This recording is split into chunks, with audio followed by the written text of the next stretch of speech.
আসসালামু আলাইকুম। সম্মানিত চাকরি প্রত্যাশী ভাই ও বন্ধুরা, আপনারা দেখতেই পাচ্ছেন গণপ্রজাতন্ত্রী বাংলাদেশ সরকারের জেলা প্রশাসকের কার্যালয় সিলেটের একটি নতুন নিয়োগ বিজ্ঞপ্তি প্রকাশিত হয়েছে।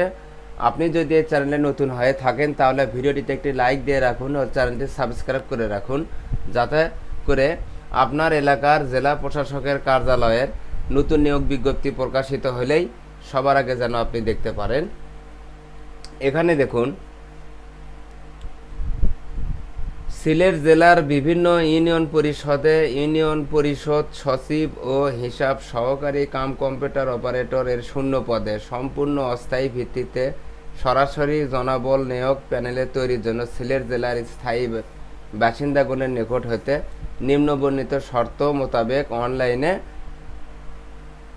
এই ওয়েবসাইটে পূরণকৃত আবেদনপত্র আহ্বান করা যাচ্ছে। অনলাইন আবেদন ব্যতীত কোনো আবেদন গ্রহণ করা হবে না।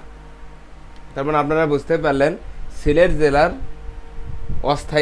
সিলেট জেলার স্থায়ী বাসিন্দাগণ আবেদন করতে পারবেন, কিন্তু সেটা অনলাইনে আবেদন করতে হবে। এখানে দেখুন, পদের নাম ইউনিয়ন পরিষদ সচিব, বেতন স্কেল 10,200 থেকে 24,680 টাকা পর্যন্ত। এখানে ইউনিয়ন পরিষদ কর্তৃক 25% এবং সরকার কর্তৃক 75% হারে বেতন ভাতা প্রাপ্য হবেন। এখানে পদের সংখ্যা দেওয়া আছে 7টি। শিক্ষাগত যোগ্যতা কোনো স্বীকৃতি বিশ্ববিদ্যালয় হতে অনন্য দ্বিতীয় বিভাগ সমমানের সিজিপিএ সহ স্নাতক বা সমমানের ডিগ্রি থাকতে হবে। এরপর দেখুন, হিসাব সহকারী কাম কম্পিউটার অপারেটর। এখানে বেতন 9,300 থেকে 22,490 টাকা পর্যন্ত। এখানে পদের সংখ্যা দেওয়া আছে 28টি। এখানে কোনো স্বীকৃতি বোর্ড হতে অনন্য দ্বিতীয় বিভাগ সমমানের জিপিএ সহকারে বাণিজ্য বিভাগে উচ্চ মাধ্যমিক সার্টিফিকেট অথবা সমমানের পরীক্ষায় উত্তীর্ণ হতে হবে, কম্পিউটার প্রশিক্ষণ প্রাপ্ত হতে হবে এবং কম্পিউটার টাইপিংয়ে প্রতি মিনিটে সর্বনিম্ন গতি বাংলা 20 শব্দ, ইংরেজি 20 শব্দ থাকতে হবে। শর্তাবলী: প্রার্থীকে জন্মসূত্রে বাংলাদেশের নাগরিক ও সিলেট জেলার স্থায়ী বাসিন্দা হতে হবে। জনপ্রশাসন মন্ত্রণালয়ের বিধি 1 শাখার সেপ্টেম্বর 2022 তারিখের প্রার্থীর বয়স গত 25/3/2020 তারিখে সর্বোচ্চ 30 বছর হতে হবে।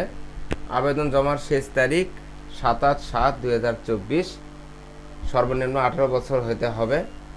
তবে বীর মুক্তিযোদ্ধা, শহীদ বীর মুক্তিযোদ্ধার পুত্র, কন্যা ও প্রতিবন্ধী প্রার্থীদের ক্ষেত্রে বয়স সীমা দেওয়া আছে 32 বছর। বয়স বাড়ানোর ক্ষেত্রে কোনো এফিডেভিট গ্রহণযোগ্য হবে না। একজন আগ্রহী প্রার্থী যোগ্যতা সাপেক্ষে উভয় পদের জন্য আবেদন করতে পারবেন, অর্থাৎ আপনারা দুইটি পদেই আবেদন করতে পারবেন। এরপর দেখুন, পরীক্ষায় অংশগ্রহণে ইচ্ছুক ব্যক্তি dc-silet.teletalk.com বিডিএ ওয়েবসাইটে আবেদনপত্র পূরণ করতে পারবেন।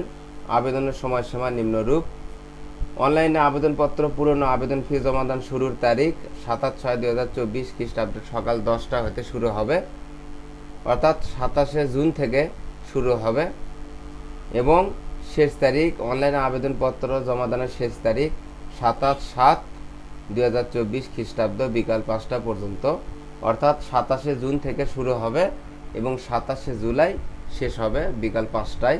উক্ত সময়সীমার মধ্যে ইউজার আইডি প্রাপ্ত প্রার্থীগণ অনলাইনে আবেদনপত্র সাবমিটের সময় থেকে 72 ঘন্টার মধ্যে টেলিটক প্রিপেইড মোবাইল SMS এর মাধ্যমে পরীক্ষার ফি জমা দিতে পারবেন। অনলাইনে আবেদনপত্রে প্রার্থীর তার স্বাক্ষর, দৈর্ঘ্য 300, প্রস্থ 80 পিক্সেল ও রঙিন ছবি 300 × প্রস্থ 300 পিক্সেল স্ক্যান করে নির্ধারিত স্থানে আপলোড করবেন। ছবির সাইজ সর্বোচ্চ 100 KB, স্বাক্ষরের সাইজ সর্বোচ্চ 60 KB হতে হবে। অনলাইনে আবেদনপত্রে পূরণকৃত তথ্য যেহেতু পরবর্তী সকল কার্যক্রমে ব্যবহৃত হবে, সেহেতু অনলাইনে আবেদনপত্র সাবমিট করার পূর্বেই পূরণকৃত সকল তথ্যের সঠিকতা সম্পর্কে প্রার্থী নিজে শতভাগ নিশ্চিত হবেন। এখানে দেখুন,